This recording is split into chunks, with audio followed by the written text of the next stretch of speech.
আমাকে যদি কেউ প্রশ্ন করেন ডক্টর ইউনূস সরকারের যে উপদেষ্টা পরিষদ তার কোন উপদেষ্টা এই সরকারের মান সবচেয়ে বেশি ডুবিয়েছে, আমার জবাব হবে আসিফ মাহমুদ সজীব ভুঁইয়া। এটা ইনফ্যাক্ট গতকালের ঘটনা যেটা সবার সামনে এসছে সেটার জন্য না, তার অনেক আগে থেকেই একটার পর একটা বিতর্কিত কাজ করে চলছেন এবং তিনি ক্ষমতায় বা দায়িত্বে আছেন এখনও। এবং আমি ধারণা করি না, মোটামুটি নিশ্চিত জনাব আসিফ মাহমুদ একই জায়গায় থেকে যাবেন। এই ক্ষেত্রে ডক্টর ইউনূসের আচরণ বেশ খানিকটা আমার শেখ হাসিনার মতো মনে হয়, কিন্তু শেখ হাসিনার ক্ষেত্রে আমি একটা কারণ খুঁজে পাই, ডক্টর ইউনূসের ক্ষেত্রে কারণ খুঁজে পাই না।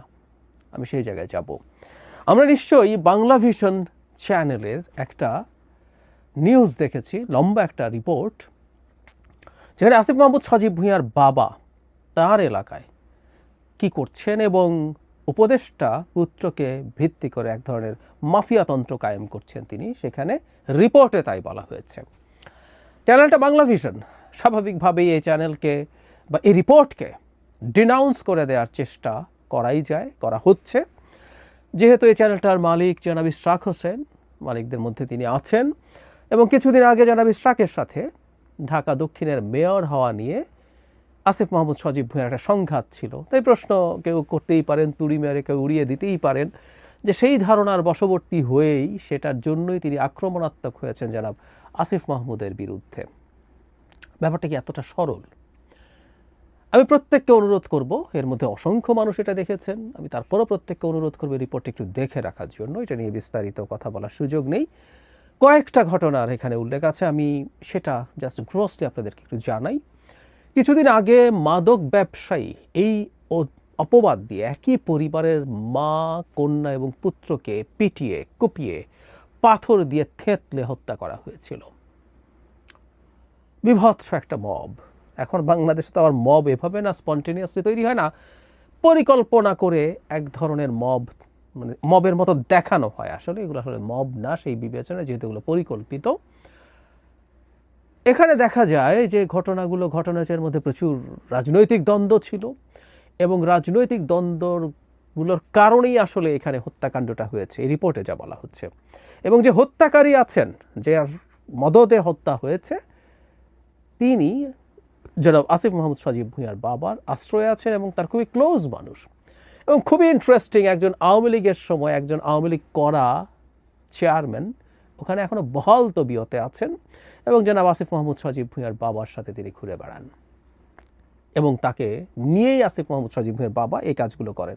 আরও ইন্টারেস্টিং তথ্য আছে, আওয়ামী লীগের এমপি ছিলেন ওই সিটে যিনি, ইউসুফ আবদুল্লাহ হারুন সম্ভবত, তার ওখানে যখন নির্বাচনী ক্যাম্পেইন হয় সেই চেয়ারম্যান এবং আসিফ মাহমুদ সজীব ভুঁইয়ার বাবা আওয়ামী লীগের হয়ে সেই স্টেজে নৌকার পক্ষে ভোট চেয়েছেন। রিপোর্টে আছে এগুলো।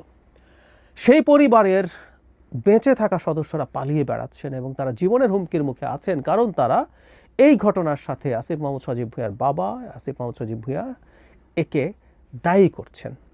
এটা একটা ঘটনা। আরেকটা ঘটনার দিকে আমি একটু দৃষ্টি দিতে চাই। তিনটা ঘটনার কথা আছে, তিনটা পরিবার এলাকা ছাড়া এক ব্যবসায়ীর কথা আছে, আমি সেটার দিকে যাচ্ছি না। সবচেয়ে মর্মান্তিক এবং বিভৎস যে ঘটনা, এটা ভয়ঙ্কর, একটু আগে যেটা ঘটলো সেটা তো বিভৎসতম, এই ঘটনাটাও আমাদেরকে অনেক টাচ করবে। একজন স্কুল শিক্ষিকা, তিনি সনাতন ধর্মের, আসিফ মাহমুদের বাবা যে স্কুলের হেডমাস্টার, তার অ্যাসিস্ট্যান্ট হেডমাস্টার ছিলেন তিনি, সেই নারীর শিক্ষকের এক বিভৎস নির্যাতনের বর্ণনা তার বয়ানেই আছে। আমি শুনতে বলবো, ওটা নেওয়া যায় না, কিভাবে তাকে আটকে রেখে নির্যাতন করা হয়েছে, ঘন্টার পর ঘন্টা তাকে বিবস্ত্র করে ফেলার চেষ্টা করা হয়েছে, অনেক ক্ষেত্রে শরীরে জখম হয়েছে। এখানেও মব, পরিকল্পিত মব, আরেক নতুন জিনিস বাংলাদেশে। তারপর তাকে স্কুল থেকে বের করে গ্রামে অবমাননাকরভাবে ঘোরানো হয়েছে। জানা যায় সেটা হচ্ছে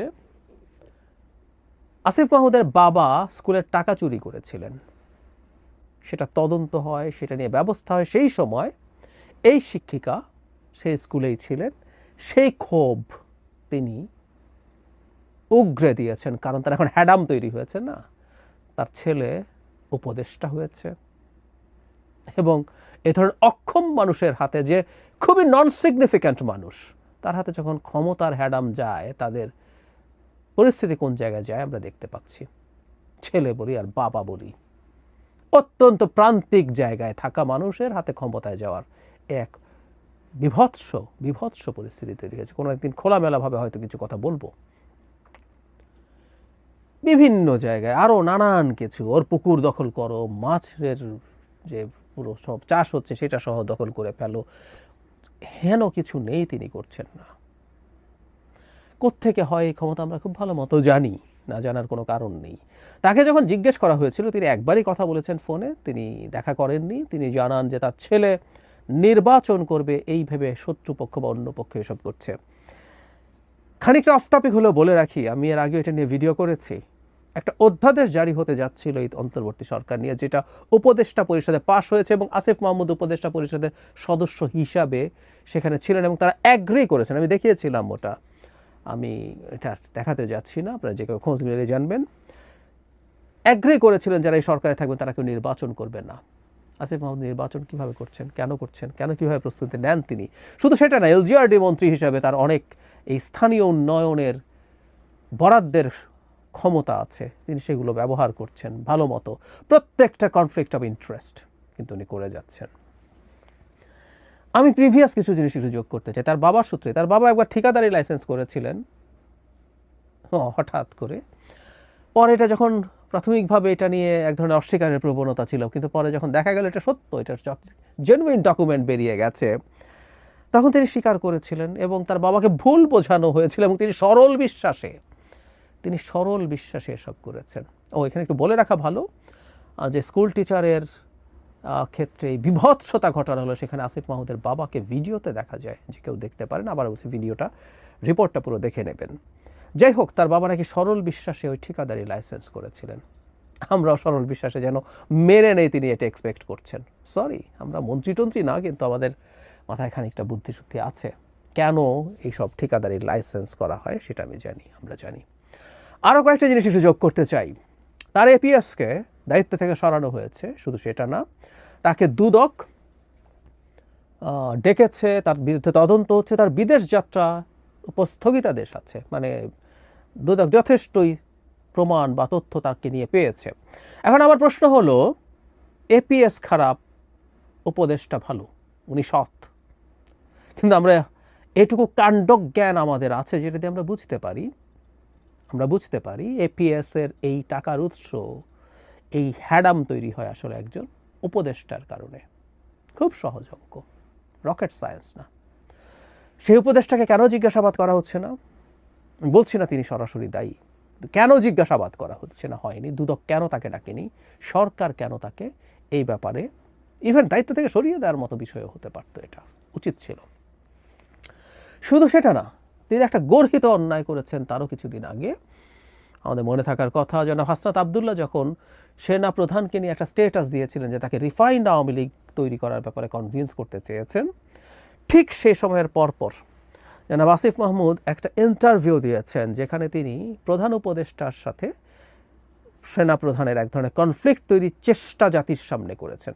আমি ধারণা করি এটা উনি প্রধান উপদেষ্টাকে আগে একা ফিস করে বলেও ফেলতে পারেন, কিন্তু পাবলিকলি তিনি বলছেন প্রধান উপদেষ্টা আসার আগে কিভাবে সেনা প্রধান তাকে প্রধান উপদেষ্টা হওয়া থেকে ঠেকিয়ে রাখতে চেয়েছিলেন। ঘন্টার পর ঘন্টা নাকি সেটা নিয়ে কথা বলছে, এটা জনাব আসিফ মাহমুদের কথা, এবং শেষে নাকি সেনা প্রধান বুকে পাথর চাপা দিয়ে এটা মেনে নিয়েছিলেন। মানে একটা সরকারের সিটিং উপদেষ্টা এইরকম একটা সাক্ষাৎকার দিতে পারে, এই বিভৎস কাজ ঘটাতে পারে আমাদের অত্যন্ত টার্ময়েলের টাইমে, এবং এটা একটা সিন্ডিকেটেড প্ল্যান।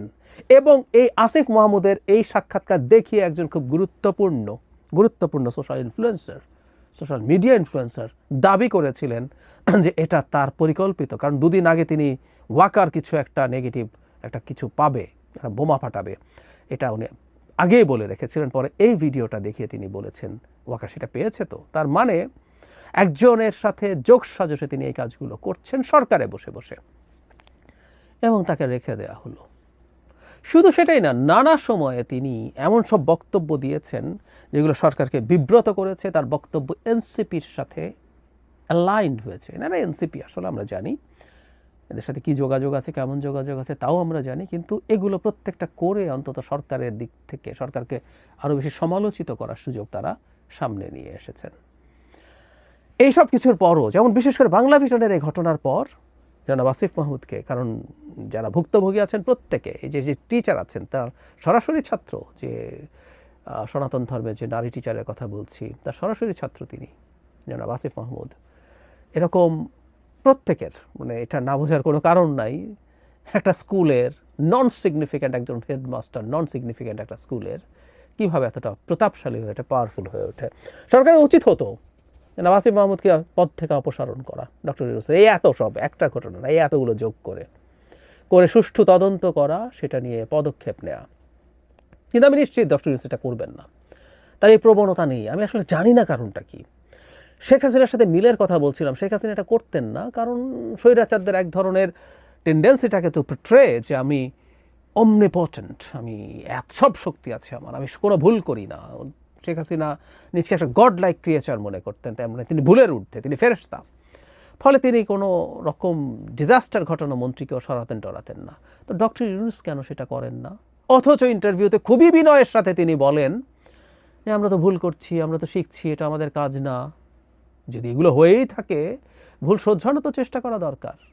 স্বরাষ্ট্র উপদেষ্টা আটারলি ফেল করেন, তাকে সরানোর মতো কোনো পদক্ষেপ, কোনো পরিবর্তনের কোনো চিন্তা তার মধ্যে নেই। এটা হলো ইনএফিসিয়েন্সি। আর এখানে তো ক্রিমিনাল অফেন্সের অভিযোগ আছে, হ্যাঁ, দুর্নীতির অভিযোগ আছে, এবং এলাকায় তার বাবার মাফিয়াগিরির অভিযোগ আছে, তাকেও সরাবেন না। চাকরিদাতা জনাব আসিফ মাহমুদ তো এই গল্প টল্প করেন যে তিনিই ফোন করেছিলেন। তো ডক্টর ইউনূস কৃতজ্ঞতা দেখাচ্ছেন, কৃতজ্ঞতা দেখাতে দেখাতে তিনি তার কত বড় সুনামের ক্ষতি করছেন উনি ধারণা করতে পারছেন না। এবং অবিশ্বাস্যভাবে ক্ষমতার চেয়ারে বসে একই ধরনের অন্ধত্ব সম্ভবত সবারই তৈরি হয়, কম আর বেশি। এটা তার মতো মানুষের কাছ থেকে আমরা এক্সপেক্ট করি নাই। উচিত হতো অবিলম্বে, এখন না আরও বেশ আগে, আসিফ মাহমুদকে এই ক্যাবিনেট থেকে সরিয়ে দেয়া উচিত হতো, কিন্তু না, সেটা করা হয়নি, করা হবে না। আমরা এই জিনিসগুলো জাস্ট জেনে রাখলাম, জেনে রাখা হলো। এগুলো আমাদের ভবিষ্যৎ বাংলাদেশের রাজনীতির জন্য খুবই গুরুত্বপূর্ণ হয়ে উঠবে।